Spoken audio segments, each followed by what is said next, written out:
My guest tonight is a pirate and a genius. Geoffrey Rush is one of Australia's most successful actors. His breakout silver screen role as David Helfgott in Shine won him the Best Actor Oscar. His turn as 38 versions of Peter Sellers saw him take home an Emmy. I'm Peter. And his dominance of his first love, the stage, I'll prove that I want to, I'll prove that I can. helped him complete entertainment's Triple Crown with a Tony Award.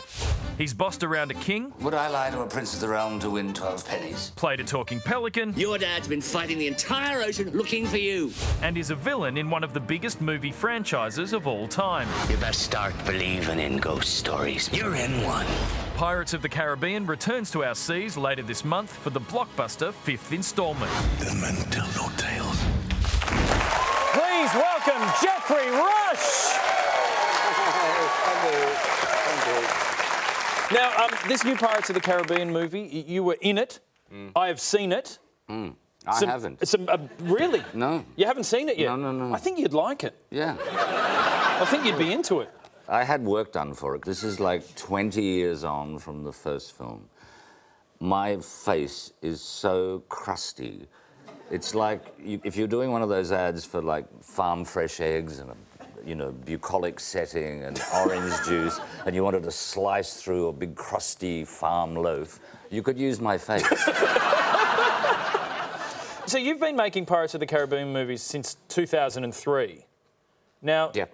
Now, that was before Twitter happened, Facebook happened. What is it like to work on something for that long a period of time? Well, it's a bit of a family, and, I come from a theatrical background where I did spend a number of years at different points working in companies, and I love that kind of quality, but you don't get that now really in the theatre. And it's very rare to do it in film. And the family's quite big. I think Johnny and Kevin McNally, who plays Joshua Gibbs, and me, who plays Barbosa, or Barbarossa, as some idiot critics still refer to him. We're the only three people. But then, the camera operator and the DP and the makeup team, and there's so many other people involved. It's... children have been born, people have passed on. I mean, it's and you were responsible for both. Possibly. Now, you mentioned Johnny. When you were filming this in Queensland, concurrently there was the whole controversy around Johnny's dogs, Pistol and Boo. Did you get to meet the dogs? I didn't. They came in a bag.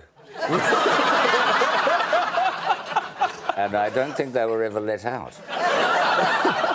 So there wasn't a point at which Johnny Depp pulled you aside and said, "Can you explain Barnaby Joyce to me?"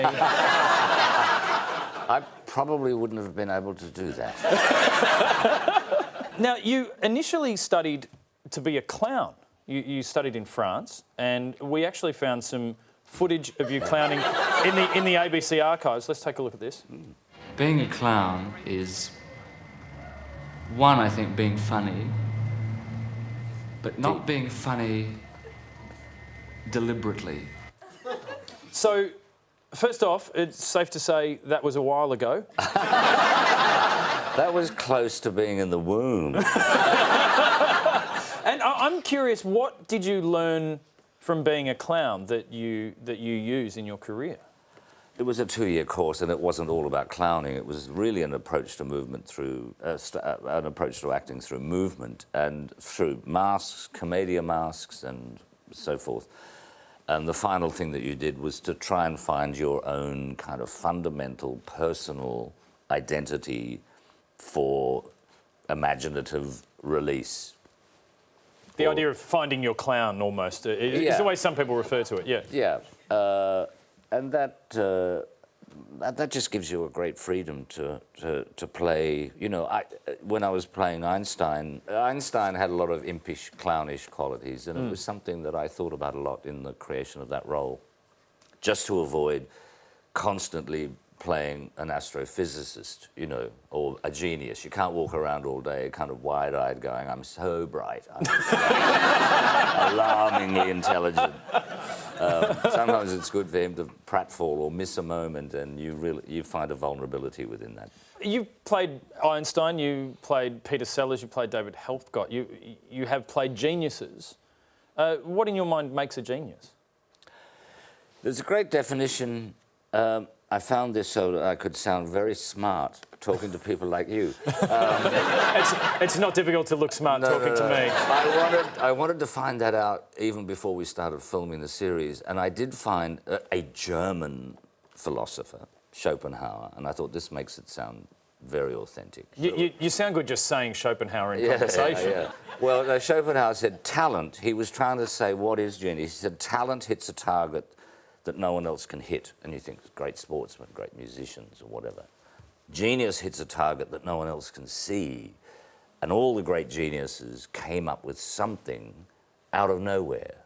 You know, I would say contemporary geniuses could be, well, it's like as Steve Jobs says, we will all end up carrying an Apple phone around in our pocket. When I grew up, a phone was a black Bakelite object with a black cloth-covered cord in the living room.